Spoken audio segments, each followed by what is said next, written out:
Olá pessoal, tudo bem? A graça e a paz de Deus. Eu sou o pastor Giovanni e eu tenho uma palavra de Deus para o seu coração. Nessa manhã maravilhosa que Deus preparou para nós, estamos numa série de estudos dos Salmos. Começamos lá no Salmo 1, já estamos no Salmo 122, salmo por salmo, versículo por versículo, ensinando a palavra de Deus, princípios, lições, porções extraordinárias do coração de Deus para o nosso coração.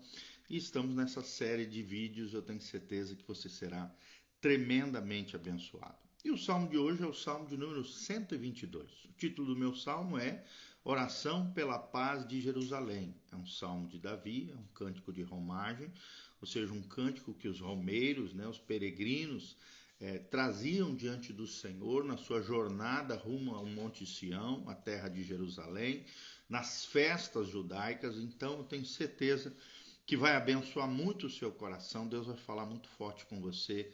Salmo 122, a partir do primeiro versículo, são apenas 9 versículos para abençoar o nosso coração. A Bíblia diz: alegrei-me quando me disseram, vamos à casa do Senhor. Pararam os nossos pés junto às tuas portas, ó Jerusalém. Jerusalém, que estás construída como cidade compacta, para onde sobem as tribos do Senhor, como convém a Israel, para renderem graças ao nome do Senhor.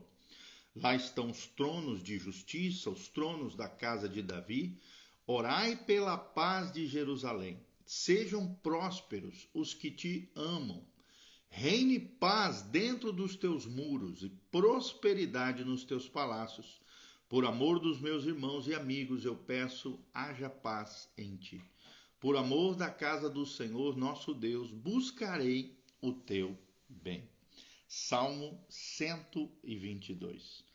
É interessante que esse lindo salmo tem lições maravilhosas para o nosso coração. O título é A Chegada do Peregrino à Casa de Deus. A Casa de Deus, a chegada do peregrino à Casa de Deus. São 9 versículos. Esse salmo de Davi encerra a primeira trilogia dos salmos de romagem. No Salmo 120, o autor sentiu-se como um estrangeiro odiado entre o seu próprio povo. No Salmo 121, ele descreveu os perigos da viagem rumo a Jerusalém. E nesse salmo ele trata da alegria da chegada a Jerusalém para adorar e orar. Esse salmo é um ode, à alegria, que é a marca do cristão. Um vaso cheio de alegria, que é a marca do cristão. O evangelho que nos alcançou é a boa nova de grande alegria, ao passo que o reino de Deus, que está dentro de nós através do Espírito Santo, é também a alegria. O fruto do Espírito é a alegria, e a ordem de Deus lá em Filipenses é alegrai-vos. Por várias vezes Paulo nos chama a atenção dizendo alegrai-vos. A alegria do Senhor também é a nossa força, Neemias 8:10. E é interessante que Agostinho, quando ele refletiu sobre esse texto, ele disse que o cristão deve ser uma aleluia da cabeça aos pés. E ainda também, citando Lutero, que comenta esse salmo, diz que o cristão deve ser uma doxologia viva, um cântico de louvor vivo, em outras palavras, tá bom? Então, 3 lições importantes nós podemos destacar nesse belíssimo poema hebraico, nesse ensinamento maravilhoso, o Salmo de número 122. Que lições importantes podemos extrair do Salmo 122? Primeiro deles, a alegria do peregrino em ir à casa do Senhor em Jerusalém. Primeiro ponto, a alegria do peregrino em ir à casa do Senhor em Jerusalém. Como é que você vai à casa do Senhor? Como é que está o teu coração quando você vai na igreja? Qual é a motivação que te leva a ir à casa do Senhor? É interessante que Charles Spurgeon, príncipe dos pregadores, diz que os bons filhos se alegram de ir para a sua casa, se alegram ao ouvir os seus irmãos e irmãs, que os chamam para lá, porque amamos o nosso Senhor, amamos também a casa do Senhor. No primeiro momento, vemos a alegria do convite, no versículo 1. Durante as festas de Israel, o povo deixava suas cidades, as suas aldeias, os campos, e subiam para Jerusalém, onde estavam o santuário, a arca da aliança, e também os sacerdotes e os sacrifícios. Sendo assim, o convite para subir aos festejos e ao culto era motivo de grande alegria. É incompreensível um cristão perder a alegria de estar na casa de Deus. Assim como é incongruente, incompreensível um cristão ficar desigrejado, o que é errado. Ou seja, é inconcebível alguém pensar que pode ser crente sem ir à igreja, já que a igreja é o corpo de Cristo. E se somos membros do corpo de Cristo, temos que estar inseridos numa comunidade local. Os reformadores ensinavam que aqueles que têm a Deus por pai devem ter a sua igreja por mãe. Vou repetir essa frase muito importante. Os reformadores, século XVI, ensinavam que aqueles que têm a Deus por pai devem ter sua igreja, sua comunidade cristã por mãe. Ou seja, a Escritura diz que um dia nos átrios da casa de Deus valem mais do que 1000 nas tendas da perversidade. Salmo 84, versículo 10. É na presença do Senhor que temos plenitude de alegria. Salmo 16, versículo 11. O autor aos Hebreus aqui é categórico quando ele diz em Hebreus 10, 25: não deixemos de congregar-nos, como é costume de alguns. Antes façamos admoestações e tanto mais, quanto vedes que o dia do Senhor se aproxima. Hebreus 10, 25, que essa palavra entre no seu coração. Num segundo momento, vemos a alegria da chegada. Do versículo 2, o peregrino, depois de percorrer as estradas empoeiradas da Palestina e subir as íngremes montanhas da Judéia, em meio a muitos perigos, mas guardado pelo Senhor, enfim chega na cidade de Jerusalém. O Monte Sião, a jornada se completa, foi bem sucedida, a alegria da expectativa transformou-se na alegria da realização de estar na casa de Deus. A viagem foi feita, o alvo foi alcançado. A alegria da expectativa se transformou na alegria da realização. Segundo pontinho, o apreço do peregrino por Jerusalém. O apreço do peregrino por Jerusalém, de 3 a 5. 4 verdades nós podemos ver aqui. Num primeiro lugar, um lugar firmemente estabelecido. Jerusalém está construída como uma cidade compacta. A cidade de Jerusalém está incrustada no topo dos montes, outrora capital dos jebuseus, mas foi conquistada por Davi, lá em 2 Samuel 5, 6 a 10. Agora é a capital eterna de Israel, a sede do culto ao Senhor. Lá estava o tabernáculo e a arca da aliança. Ali mais tarde Salomão erigiu o templo. Jerusalém é uma cidade cercada de muros, cujo significado é cidade da paz. É o que significa a palavra Jerusalém.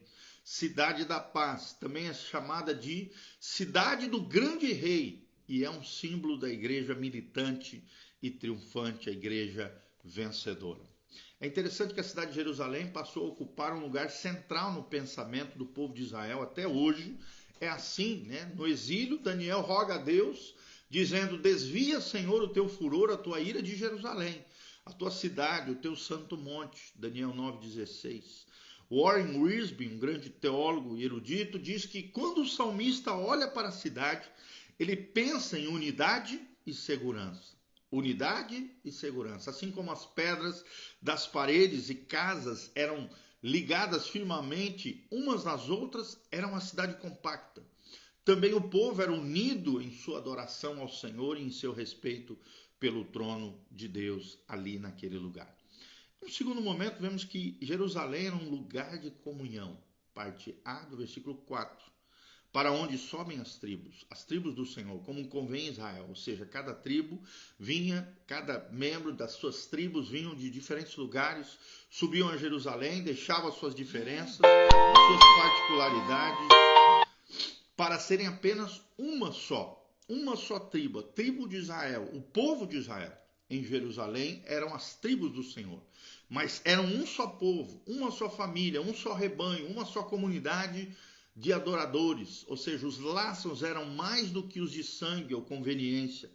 Estas eram as tribos do Senhor, e Jerusalém era onde eles deveriam encontrá-lo, não simplesmente um ao outro, mas também ao Senhor e ao seu povo. Esse fato aponta para a comunhão do povo de Deus, a importância da koinonia, da comunhão. Somos uma só igreja, composta de todos os remidos, de todos os tempos, de todas as épocas, de todas as tribos, línguas, povos e nações, conforme relata Apocalipse 5:9.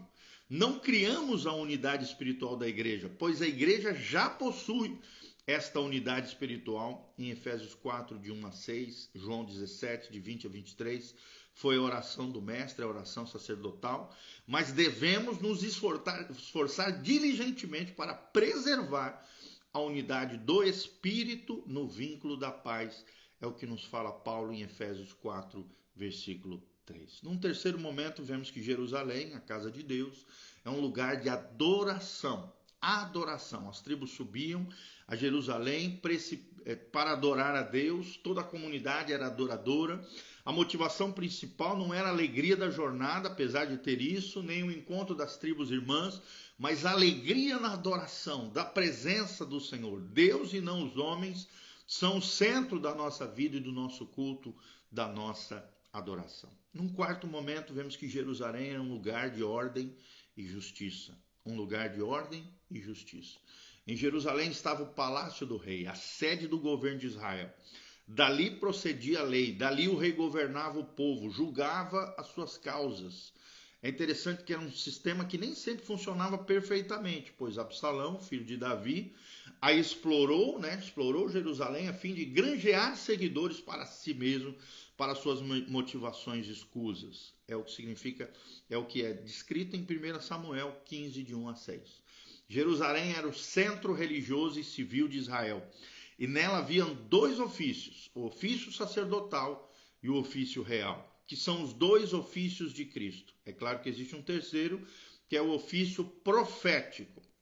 É interessante, no terceiro ponto que eu quero trazer para vocês, a oração do peregrino por Jerusalém, do versículo 6 ao versículo 9, para fecharmos o salmo.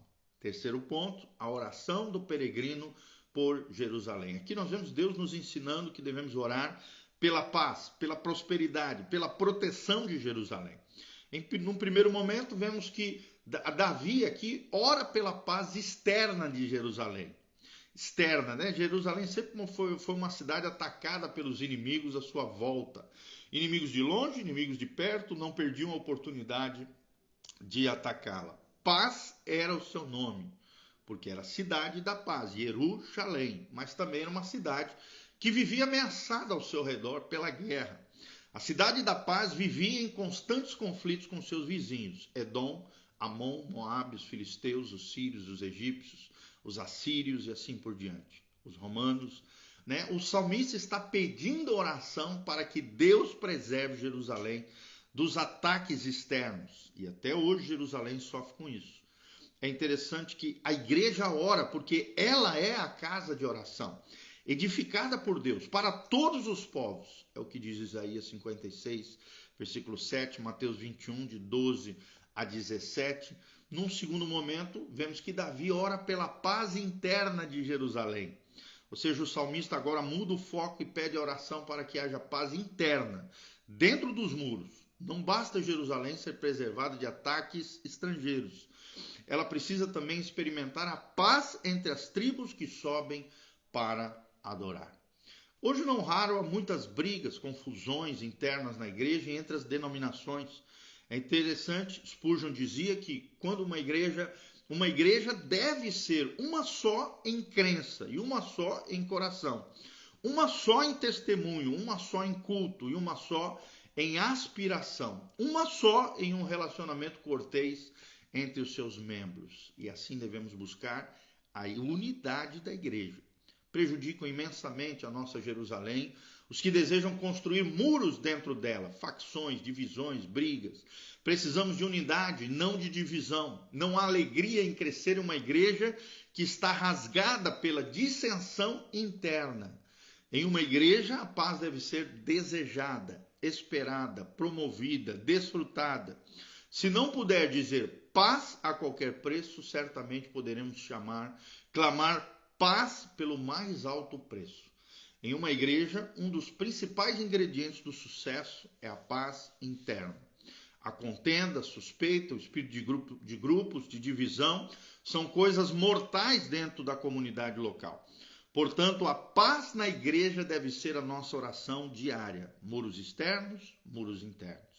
Em terceiro lugar, vemos aqui que Davi orou pela prosperidade de Jerusalém. Ou seja, a prosperidade de que fala o salmista não é apenas material. É possível ser pobre e próspero e desfrutar de riqueza material e viver no reduto da miséria. É interessante que Davi queria que a cidade tivesse paz, porque somente na paz é que podemos ter prosperidade. Somente quando houvesse paz em Jerusalém é que os peregrinos poderiam ir ali para cultuar a Deus. E é em paz que o culto a Deus floresce e é em paz que nós ganhamos o nosso pão, a nossa provisão vinda da parte de Deus e através do fruto do nosso trabalho. Num quarto momento, vemos que Davi orava pelos irmãos e pelos amigos. No versículo 8, Davi não só pede oração pela paz, mas especialmente ora pela paz por amor aos seus irmãos e aos seus amigos. Aquilo que Jerusalém era para o israelita, a igreja precisa ser para o cristão. Aqui estão seus laços mais fortes, seus irmãos e amigos, conhecidos e desconhecidos, atraídos juntamente com ele. Há um só centro, como peregrinos juntamente, o centro é o Senhor. Se houver paz em Jerusalém, os irmãos e amigos poderão vir 3 vezes ao ano para as festas judaicas principais. Poderão cultuar na casa do Senhor, pois haverá prosperidade para toda a nação de Israel. O israelita vai poder ganhar o seu pão, levar avante o seu comércio, a sua produtividade, a sua família será sustentada e com ela os seus filhos. Num quinto momento, Davi ora por proteção no versículo 9. É interessante, porque Davi amava a casa de Deus. Ele toma uma decisão, ele promete buscar o bem de Jerusalém, a proteção da cidade. Buscar o bem da cidade no contexto de hoje significa orar por ela, protegê-la, defendê-la das guerras, contribuir financeiramente para a manutenção do culto a Deus realizado nela, ou seja, na igreja, na sua comunidade local. Conclui dizendo que Jerusalém, as festas, o culto judaico, seus ritos, seus sacrifícios eram sombras da realidade que se cumpriu em Cristo Jesus, o nosso Senhor. Hoje não temos mais que fazer peregrinações a Jerusalém com o fim de adorar, pois Deus é espírito, importa que os seus adoradores o adorem em espírito e em verdade, é o que diz João 4, 23 e 24. Hoje somos santuários de Deus, 1 Coríntios 3,16. As pedras vivas do templo divino, 1 Pedro 2, 4 a 8. A igreja é o novo Israel de Deus, Gálatas 6,16. No Novo Testamento, a casa do Senhor é a igreja, Efésios 2, 19, 1 Timóteo 3,15. E nós não apenas vamos à igreja, mas somos a igreja, visto que a igreja é uma casa espiritual cujo fundamento é Jesus de Nazaré, 1 Coríntios 3,11, Efésios 2, 20 a 22. Amém? Que Deus abençoe você, tua casa, tua família. Que você guarde no coração essas lições preciosas que nós aprendemos hoje. O quinto ponto que nós aprendemos, terceiro ponto, desculpa, é a oração do peregrino por Jerusalém. Salmo 122, de 6 a 9. Segundo ponto que nós vimos é o apreço do peregrino por Jerusalém. Salmo 122, de 3 a 5. E o primeiro pontinho que nós estudamos foi a alegria do peregrino de ir à casa do Senhor em Jerusalém.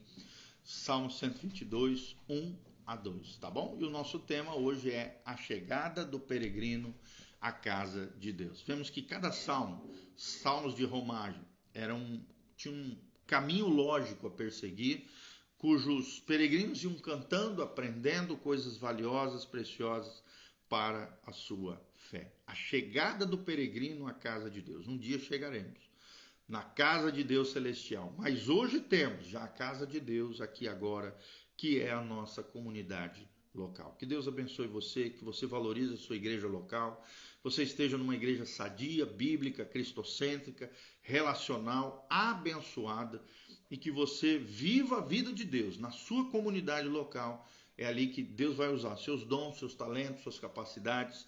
é ali que Deus vai abençoar a tua vida, a tua casa, a tua família, é ali que você está inserido no corpo de Cristo, no corpo místico de Cristo, na igreja de todos os santos, de todas as eras, os crentes que foram lavados pelo sangue do Cordeiro imolado e que aguardam ansiosamente a volta de Yeshua HaMashiach, Jesus o Messias, Jesus o prometido ao Israel de Deus hoje, tá bom? Que você guarde essa palavra ao seu coração, leia novamente Salmo 122, peça a Deus mais iluminação e graça de Deus sobre a tua vida. Não esqueça de deixar seus comentários aqui embaixo, o que você achou desse salmo, o que você aprendeu, o que Deus falou com você, como é que tem sido essa jornada ao longo dos salmos, se tem sido boa para você, se Deus tem falado ao seu coração.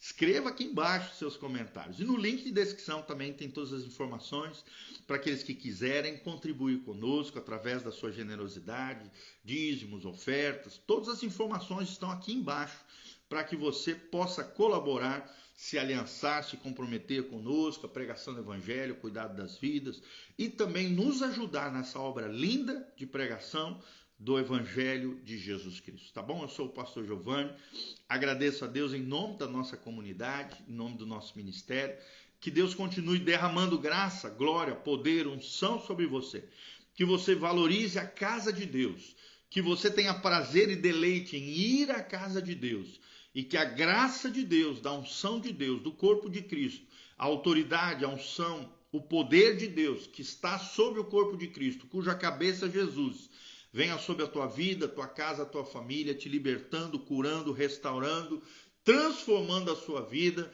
vivificando você, em nome de Jesus, é o que nós te pedimos, Senhor, para a glória de Deus Pai. Quero mandar um abraço para a Patrícia Genoveia, Isabela Zolim, sempre estão aqui conectados conosco. Que Deus os abençoe, um ótimo dia, que a graça e a paz de Jesus esteja sobre todos nós. Amém.